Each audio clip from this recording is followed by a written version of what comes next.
Hai, Assalamualaikum warahmatullahi wabarakatuh. Perkenalkan, saya Dimas Adi Saputra dari Prodi Manajemen. Di dalam video ini saya akan menjelaskan materi tentang bunga tunggal, yang dimana video ini saya buat untuk memenuhi nilai mata kuliah Matematika, Ekonomi, dan Bisnis, dan sebagai bahan pembelajaran bagi saya dan bagi teman-teman semua yang menyaksikannya.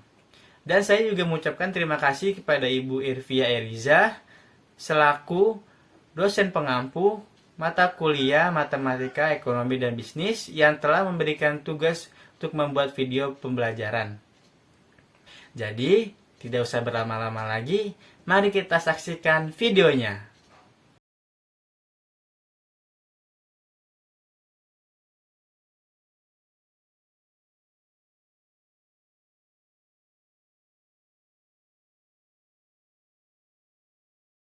Sekarang kita sudah sampai ke inti video ini yang akan membahas tentang bunga tunggal.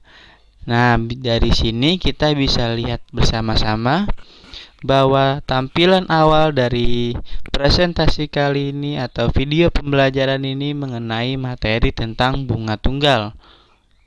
Di dalam pembahasan mengenai bunga tunggal, sedikitnya terdapat 5 pokok pembahasan yang akan kita bahas dalam video ini.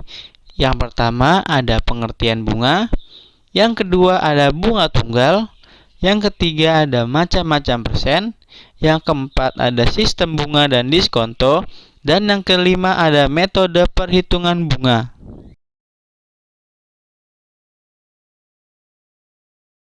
Langsung saja tanpa berlama-lama lagi kita langsung masuk ke pokok pembahasan pertama, yaitu tentang pengertian bunga.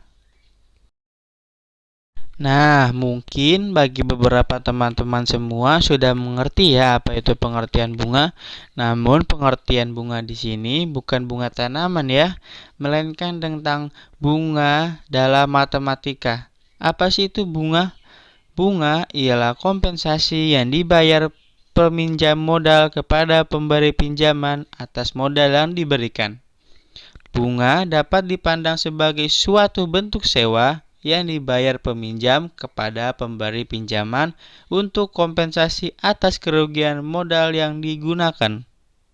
Setelah kita mengetahui tentang pengertian bunga, selanjutnya kita akan membahas tentang teori bunga. Teori bunga itu sendiri terbagi menjadi 3, yang dimana teori pertama ialah T merupakan waktu dari tanggal investasi, dan yang kedua AT merupakan fungsi akumulasi, yakni fungsi yang menghasilkan nilai akumulasi waktu T lebih besar atau sama dengan dari 0, nilai investasinya. Yang ketiga ada P. P di sini adalah besarnya pokok awal yang nilainya tak harus 1 tapi bisa sebesar P sampai besar atau sama dengan 0. Bunga di sini juga memiliki jenis-jenisnya loh. Seperti bunga pada tumbuhan, bunga dalam matematika juga memiliki jenisnya, yaitu pertama ada bunga tunggal, dan yang kedua ada bunga majemuk. Namun, di dalam video ini kita tidak menjelaskan tentang bunga majemuk ya, kita hanya berfokus kepada bunga tunggalnya saja. Di slide selanjutnya ini, kita membahas tentang bunga tunggalnya itu sendiri. Setelah kita mengetahui tentang pengertian bunga, maka kita langsung saja membahas tentang pokok pembahasan kita, yaitu bunga tunggal.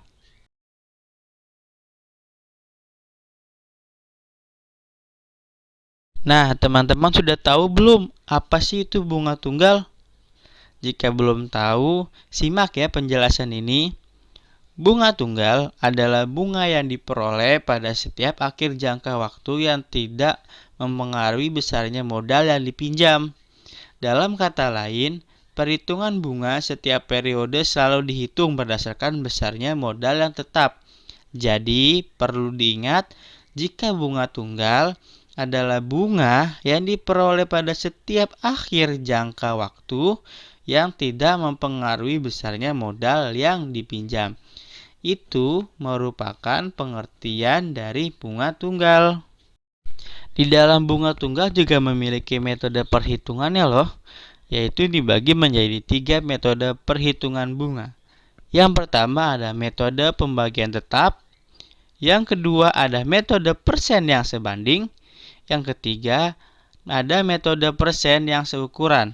Namun kita tidak langsung membahas tentang ketiga metode ini ya.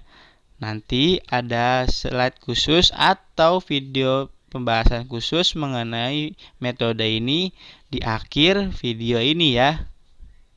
Selanjutnya kita masuk ke dalam pembahasan tentang macam-macam persen.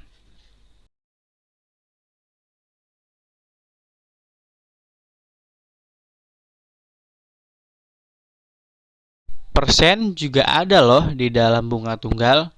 Persen dalam bunga tunggal ini dibagi menjadi dua macam. Yang pertama ada persen di atas 100 dan yang kedua ada persen di bawah 100. Persen di atas 100 adalah bentuk pecahan yang selisih di antara pembilang dan penyebutnya sama dengan 100. Persen di bawah 100 adalah bentuk pecahan yang jumlah antara pembilang dan penyebutnya sama dengan 100. Jadi, perbedaan persen di atas 100 dengan persen di bawah 100 terletak pada bentuk pecahannya. Jika persen di atas 100 ialah selisih, dan persen di bawah 100 ialah jumlah antara pembilang dan penyebutnya.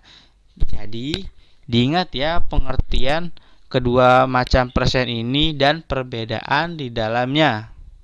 Setelah kita mengetahui tentang pengertian dasar dari dua macam persen yang ada di dalam bunga, selanjutnya kita akan membahas lebih dalam lagi tentang kedua macam persen tersebut. Yang pertama ada persen di atas 100. Persen di atas 100 biasanya ditulis dengan P per 100 ditambah P. Dikatakan bunganya P persen di atas 100. Untuk menentukan P persen di atas 100 dari modal M dapat dilakukan dengan dua cara. Yang pertama dengan perhitungan biasa dan yang kedua dengan jumlah deret geometri turun tak hingga. Jika dengan perhitungan biasa, rumusnya ialah P per 100 ditambah P dikali M. Namun, jika dengan menggunakan deret geometri turun tak hingga, caranya akan sedikit rumit. Karena caranya ini harus menentukan suku pertama A, yang dimana P per 100, dan rasio R-nya min P per 100. Yang kedua ada persen di bawah 100. Persen di bawah 100 biasanya ditulis dengan P per 100 min P.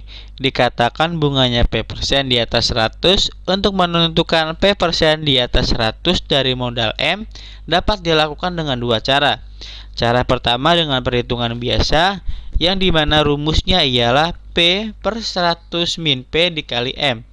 Dan yang kedua dengan jumlah deret geometri turun tak hingga, yang dimana jika menggunakan rumus ini kita harus mengetahui suku pertamanya ialah P per 100 dan rasionya R adalah P per 100. Jadi persen di bawah 100 memang tidak jauh berbeda dengan persen di atas 100. Hanya beberapa hal kecil yang membedakan persen di bawah 100 dengan persen di atas 100. Jadi perlu diingat ya, perbedaan ini ialah terdapat ada min di bawah persen 100. Jika di persen di atas 100 menggunakan plus, di persen di bawah 100 ini menggunakan min. Yang keempat ada sistem bunga dan diskonto.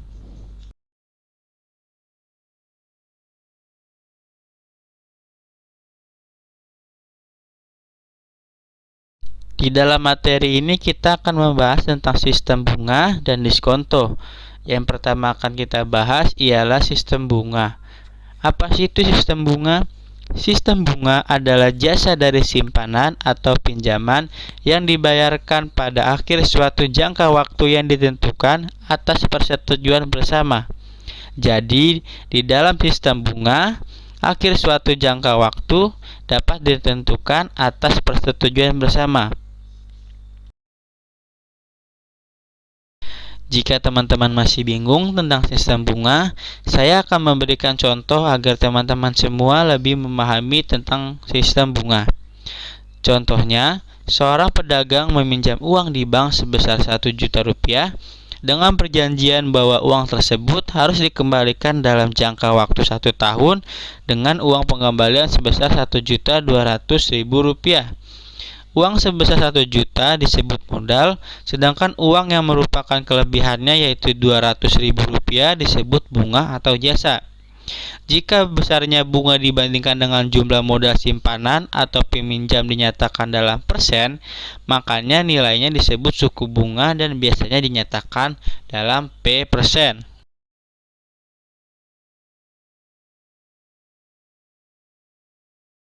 Selanjutnya kita akan membahas tentang sistem diskonto. Bagi teman-teman yang baru mendengar tentang diskonto, mari kita sama-sama belajar mengenai sistem ini. Sistem diskonto. Sistem diskonto adalah sistem yang dimana bunga yang dibayarkan pada permulaan penerima pinjaman. Jika nilai diskonto sama dengan D, jumlah uang yang diterima saat meminjam sama dengan nilai tunai atau NT, jumlah uang yang harus dikembalikan sama dengan nilai akhir atau NA, maka rumus sistem diskonto adalah D sama dengan NA dikurang NT. Jadi, pada sistem diskonto, bunga dibayarkan pada permulaan penerima pinjaman. Sistem hitung diskonto. Untuk menentukan diskonto dapat dilakukan dengan dua cara. Yang pertama dengan diskonto dari nilai akhir dan yang kedua diskonto dari nilai tunai. Sistem perhitungan diskonto yang pertama adalah dengan menentukan diskonto dari nilai akhir, yang dimana rumusnya adalah D sama dengan P per 100 dikali NA dikali T per H. Dengan keterangan D sama dengan diskonto, P sama dengan suku bunga diskonto, NA sama dengan nilai akhir, dan T adalah waktu pinjaman. Cara yang kedua ialah dengan menggunakan diskonto dari nilai tunai. Rumusnya adalah D sama dengan P per 100 dikali NA, NA sama dengan NT ditambah D, D sama dengan P per 100 dikali buka kurung NT ditambah D tutup kurung. Jika kita sudah mengetahui rumus awalnya, maka pengerjaan sistem diskonto dari nilai tunai akan mudah, seperti yang ada di gambar ini. Nah, kita sudah ada di bab terakhir dari video penjelasan tentang bunga tunggal, yang dimana bab kelima ini kita akan membahas tentang metode perhitungan bunga yang ada di bab sebelumnya, dan di sini kita akan membahas lebih detailnya lagi tentang ketiga metode perhitungan bunga dalam bunga tunggal. Perhitungan pertama, metode pembagian tetap. Pada pembahasan sebelumnya, kita telah menentukan rumus untuk mencari besarnya bunga dari modal sebesar M dengan suku bunga P% setahun dan dalam jangka waktu T hari, yang dirumuskan sebagai berikut. I sama dengan M dikali P per 100 dikali T per 360 sama dengan M1 per 100 dikali P per 360 sama dengan M1 per 100 dibagi 360 per P. Bentuk M1 per 100 disebut angka bunga dan 300 per P disebut pembagi tetap. Maka rumus bunga tunggal di atas menjadi I sama dengan angka bunga per pembagi tetap. Jika beberapa modal M1, M2, M3 dan seterusnya dibungakan atas dasar bunga yang sama, maka untuk menghitung jumlah bunga dari modal tersebut adalah jumlah bunga sama dengan jumlah jangka bunga per pembagi tetap. Perhitungan kedua, metode persen sebanding. Metode persen yang sebanding digunakan jika suku bunga bukan merupakan pembagi habis 360. Sebab dengan metode ini 1 tahun dihitung 360 hari. Untuk soal seperti di atas, maka langkah penyelesaiannya sebagai berikut. Yang pertama, hitung besarnya bunga berdasarkan persentase terdekat dengan suku bunga merupakan pembagi habis 360. Dan yang kedua, kemudian hitung besarnya bunga yang dimaksud dengan menggunakan persen yang sebanding. Jadi, itu merupakan langkah penyelesaian dari metode persen yang sebanding. Perhitungan ketiga tentang metode persen yang seukuran. Metode ini digunakan jika 1 tahun ditentukan dengan 365 hari. Karena satu-satunya pembagi tetap yang bulat adalah jika bunganya 5% setahun dan pembaginya tetap 360 per 5 sama dengan 73. Yang dimana rumus persen yang seukuran ialah I sama dengan 5 per 100 dikali M dikali T per 360 sama dengan M1 per 100 dikali 5 per 365 sama dengan M1 per 100 dibagi 1 per 73 sama dengan M1 per 10.000 dibagi 100 per 73. Bilangan 100 per 73 sama dengan 1 tambah 1 per 3 ditambah 1 per 30 ditambah 1 per 300. Jadi besarnya bunga 5% sebanding dengan M1 per 10.000 buka kurung 1 ditambah 1 per 3 ditambah 1 per 30 ditambah 1 per 300 tutup kurung. Bagaimana setelah menonton video pembelajaran tadi? Apakah teman-teman sudah paham? Saya harap teman-teman semua paham dan mengerti apa itu bunga tunggal. Dan terima kasih telah menyaksikan video ini. Apabila ada kesalahan kata ataupun kalimat saya yang belepotan, saya meminta maaf yang sebesar-besarnya dan semoga kita bertemu lagi di lain kesempatan. Wabillahi taufiq wal hidayah. Wassalamualaikum warahmatullahi wabarakatuh.